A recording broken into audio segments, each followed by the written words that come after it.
Hello, my name's Tom Brady, and welcome to Season 1, Episode 2 of Open a Bottle by the Oxford Wine Company, a short-form version of the Oxford Wine and Spirits podcast, where we take a few moments to sample something a little bit delicious. My guest today is Dave Marsland, a man with many hats. Dave is the owner of the Manchester Rum Festival. He does brand development and sales for Spiribam and JBE Imports.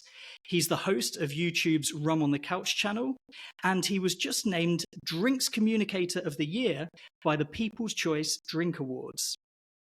Most importantly, for the purposes of today's episode, Dave is the brand ambassador for St. Lucia Distillers, producers of the Bounty, Chairman's Reserve, and Admiral Rodney rum brands. Dave, a very warm welcome to the podcast. I hope I didn't miss anything there. I suppose my first question is, how the heck are you? And following up, how do you manage to pack all of this into your schedule? Very well, Tom. Thank you for having me. It's I've literally just come back from Scotland after a good couple of days last week, so it's probably answers your first and second question. How the heck am I? I'm fantastic. I've been drinking some great rums. And how do I fit it all in? I don't know. I like to say I'm a busy man with a balanced lifestyle. But it's a lot of it is travelling around the UK. Booked to Sweden Rum Festival as well, as we start to expand even more across Scandinavia, and obviously back to St. Lucia in a couple of weeks as well. So as long as I can keep everybody looking like I'm drinking rums in the right places, not a problem. So we're here today to talk about St. Lucia Distillers. For our listeners at home, do you think you could give us a bit of an introduction, firstly to the island of St. Lucia, which I believe you're very familiar with, and secondly to the distillery itself? St. Lucia is legitimately my favourite place in the world. And I fell in love with it because of Chairman's Reserve. Chairman's Reserve was my first sort of understanding of rum when it first hit the UK about 20 years ago now. And I started to look into what St. Lucia was about. It's a beautiful island in the Caribbean, just sort of southeast of Martinique, so on the very cups of the French West Indies. A little bit to the east is obviously Barbados, and to the south you're heading into the Trinidad and Tobago, and of course the northern elements of South America. And St. Lucia historically has had lots of different approaches in terms of French influence and English influence. It was said that it was under French or English control 12 different times. We've been in the space of literally about 100 years or so. So lots of blends of culture, which has kind of been approached in towards not just of obviously how you perceive St. Lucian goods in terms of the food, the music, the people, of course, as well, but how we've actually translated that into the world of our rums.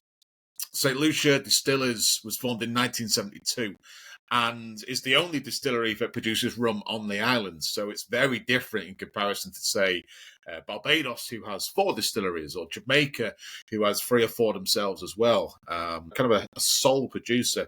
And it means we actually have an opportunity to really embrace what St. Lucia's about in a bottle.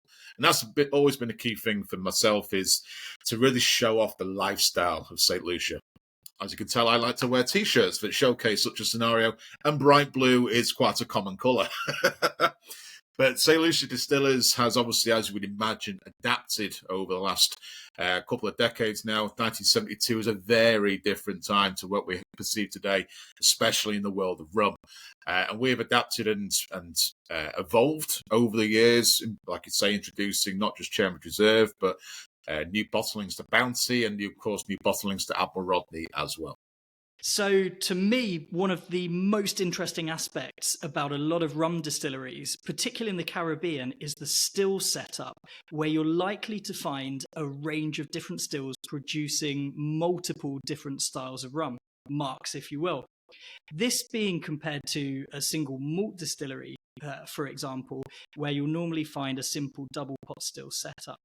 I know St. Lucia Distillers has some fantastic kits. Do you think you could tell me a little bit about what they're working with over there?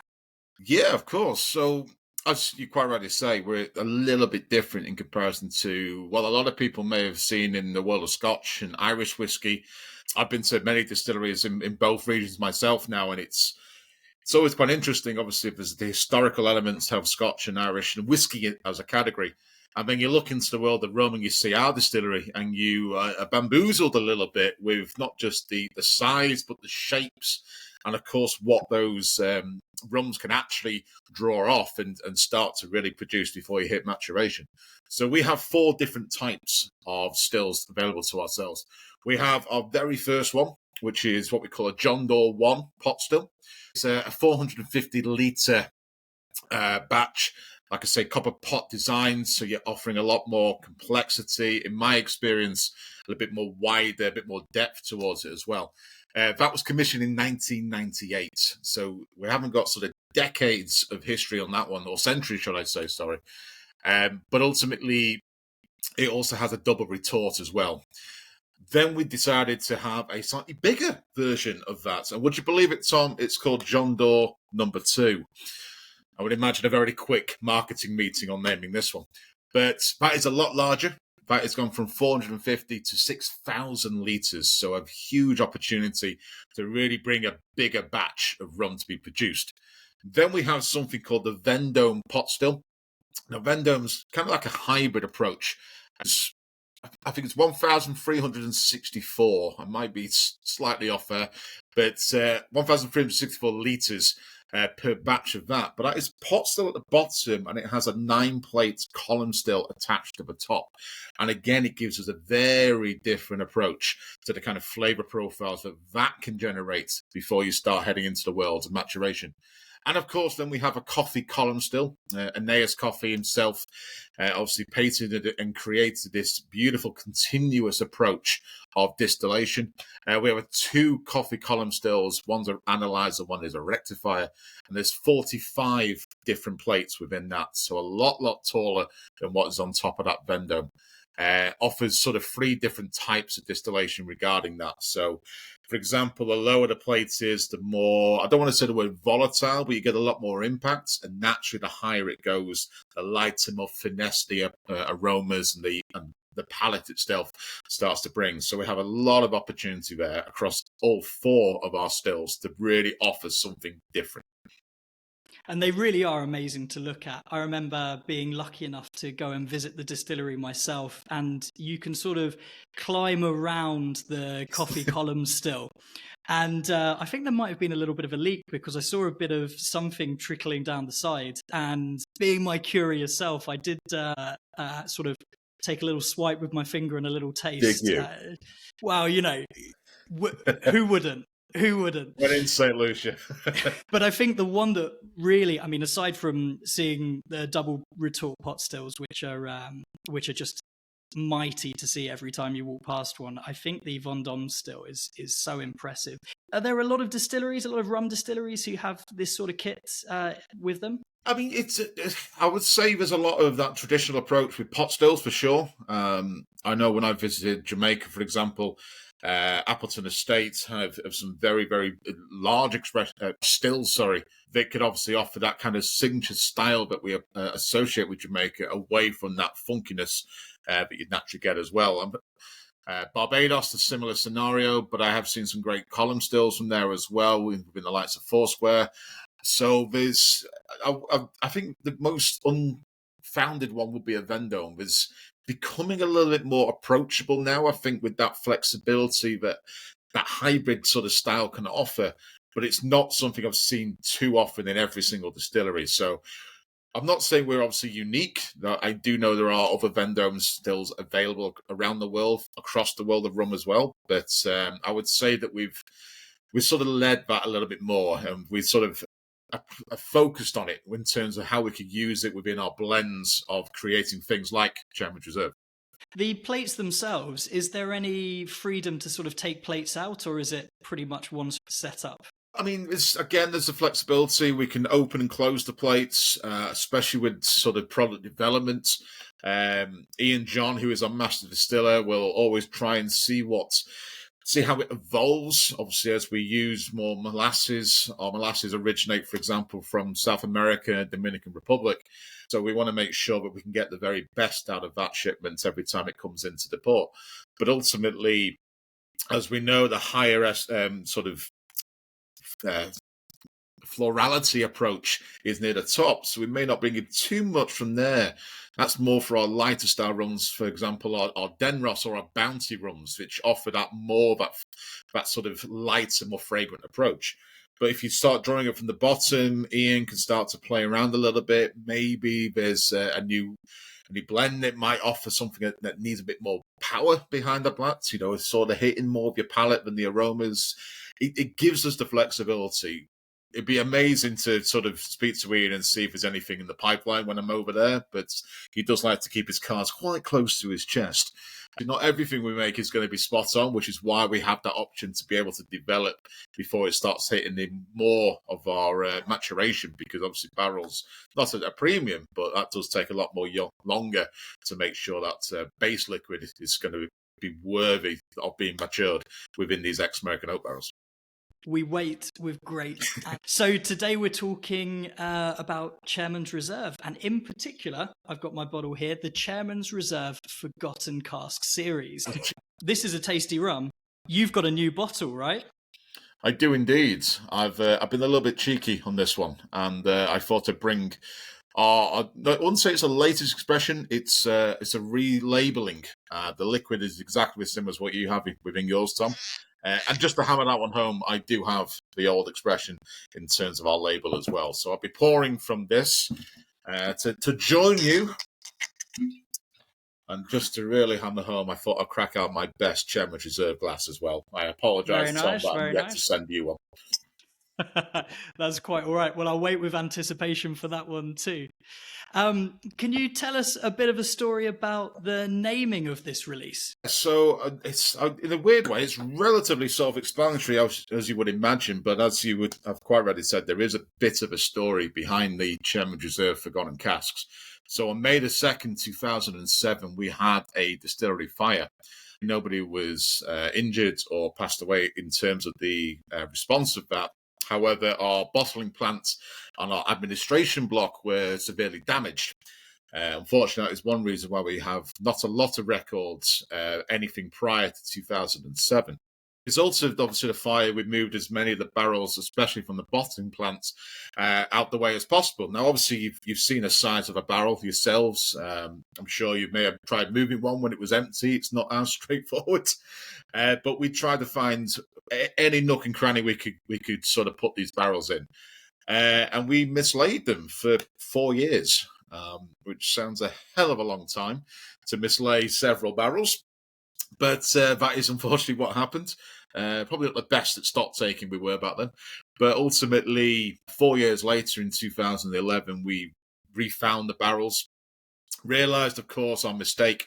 But realised, of course, what the liquid inside is no longer a more traditional approach to Chairman's Reserve. This is something a little bit different.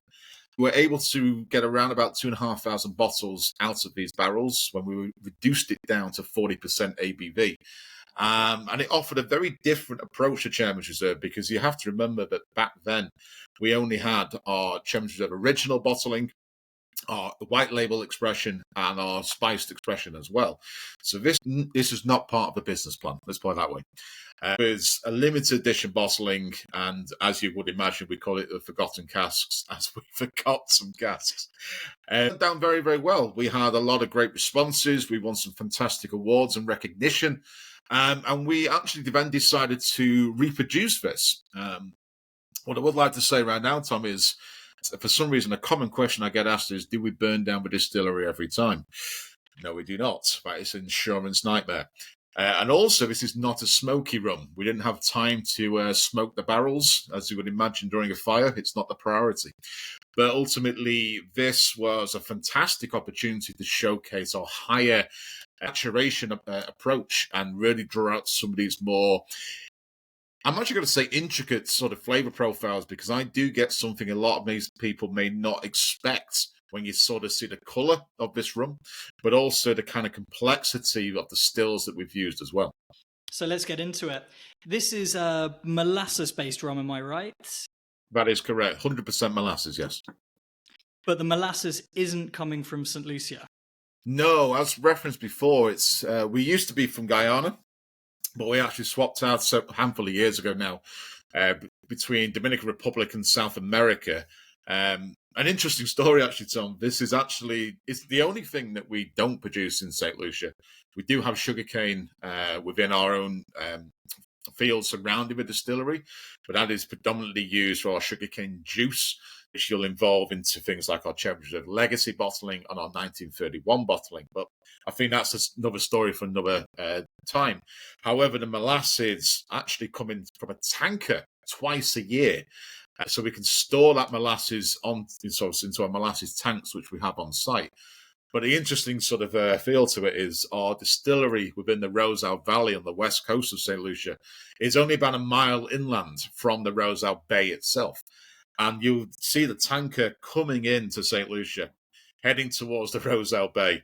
And you'll see a diver sort of just popping under the boat and literally connect the molasses pipe on the tanker to the molasses pipe that's underground. And that pipe will then go straight to the distillery into the molasses tanks themselves. I've yet to see this happening. I've seen a video. It looks like it's going to go wrong. You're thinking, like, how can you put, you're pumping molasses from a tanker straight across the land into a distillery. I've never seen that scenario before.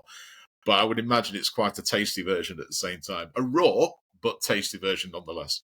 So let's have a little bit of a nose. I mean, it's a really sort of vibrant nose on this one, I think. It is. I think there's a lot more of that sort of kind of say menthol approach towards it. There's a lot more brightness than I think a lot of people would expect. I get a little bit more citrus with this as well. Lifts it a little bit more. Yeah, there's a lovely zesty citrus, but then that sort of cooked pineapple note really comes through as well. Very true, very true. I know when I've had a old-fashioned cocktail with this, the orange bitters used instead of aromatics sort of retains a lot of that character from the aromas of the orange peel I can pick up myself. Can you tell us a little bit about the fermentation process going on here? So obviously being molasses based, obviously we use molasses plus water plus yeast. Fermentation lasts about 36 to 42 hours, and it actually produces a wash of between 6 and 7.5% ABV. It's all open air fermentation. As you would have seen yourself when you visited, literally all in sort of one room. As you walk in, the fermentation tanks just on your left-hand side. As you walk, obviously straight ahead of you are the stills. So it's not a lot of pipes required in terms of longevity of getting it from A to B, but in a way, you kind of want to retain as much of the character that the open air fermentation offers. It's a bit hot in St. Lucia, so it's a lot of it is all naturally done. There's a beautiful aromas from that as well, and that's the key thing. But when it starts to break down the sugars from the molasses itself, it has that. It kind of reminds me of a Trappist beer in a way. Invites you along. You're thinking, how can we make this even better? And obviously, that's why distillation and of course maturation starts to bring in. So fermentation, it may not be the most of the sexiest part of producing rum, but ultimately it's a very vital element, especially when we're having the likes of the sugarcane juice next to ourselves as well. And we already talked about the still setup, but I understand this one in particular is a blend of both pot and column distillates. You're absolutely right. This is using two different types of column still in terms of two different rums that originate from that still, as well as one from our John Doe number 2. So the first spirit that we would run off from the column still will be aged in a bourbon cask for 3 to 4 years. The second spirit would do the same, but it will come off a slightly different plate, and again, aged for 3 to 4 years in those bourbon casks. Now, when I'm saying bourbon casks, I'm thinking the likes of Jim Beam and Jack Daniels and Buffalo Trace and Woodford Reserve. So it's not just a Jack Daniels approach, where a lot of it's most common use of an ex-American oak barrel. But we like to use different elements because obviously each brand, for example, as I'm sure you know if you're an American whiskey fan, offers a very different style of whiskey, which means different elements can be drawn from those barrel staves as well. Our pot still uses the same American oak barrels, but as I say, this comes from that 6,000 litre John Doe 2 pot still, and again, aged for 3 to 4 years. Now, what would happen then is these liquids, after they've been matured, when Denny Duplessis, our master blender, is happy as well, he will start to blend into a rum blending, I suppose, tank. But the key thing is, it's then not just finished after that, it's actually been reintroduced to another cask, American oak cask, for 4 to 5 years, which is quite a long time. So I wouldn't even say this was a finish, because it's actually into that cask a lot longer than the original three spirits were when they first came off the stills. So this is looking an average between 7 and 8 years. Would you call that a double maturation? I would call it, I would say potentially yes, because it's not a finish. I would say there's quite a broad grey area when it comes to the word double maturation, because how do you define, is it a 50-50 split? Is it, I would say that this is a beautiful blend of rums that have been using lots of different approaches to the ex-American oak barrels in different stages. So yes, potentially so, but I would also say this is just a fantastic example of how you can really meticulously blend the rum. Consistently, of course, as well, as you would imagine for anything that you enjoy. You want the same scenario again and again. So, yeah, I'd say it would be. And going back to that maturation process, I mean, I think there's a real lovely kind of caramelized cooked honey aspect to that nose as well. I'm going to dive straight in. You've got there. I've got ahead of you. I'm sorry. I don't blame you. I think the key thing with Chenin Reserve Forgotten Cask, it actually offers a very mouth-watering approach. I saw over the weekend in Edinburgh when I was pouring this out for the ladies and gents who were coming over to my stand to experience Chenin Reserve, was that they got a bit of counterproductive sort of palate. Again, I think the approach is it's quite dark, so we're expecting quite rich, fudge, toffee, vanilla flavors. And there's an element of that, of course. But you actually get a little bit more of a drier approach to this as well. And someone said to me, I get that kind of wet raisin. And it threw me, but it makes a lot of sense, because you get the juiciness coming from the raisin itself, but you get the texture of that sort of dry prune element. So it's a bit of balance towards this in terms of what you would expect, but actually it surprises you. And I think that's the great thing, that it starts to make you think that this is not something you may have had before. I can 100% agree with that. I'm getting a lovely note of muscovado sugar in there. That honey's in there as well. But when we talked about the citrus on the nose, there is something light kind of bringing it all together and just offering Gets a little bit wider. A little bit wider, You're right. I can sit with this. It's definitely one to sit down and think with. Have you ever had a cigar with one of these? Oh yes. The question is, which one was it?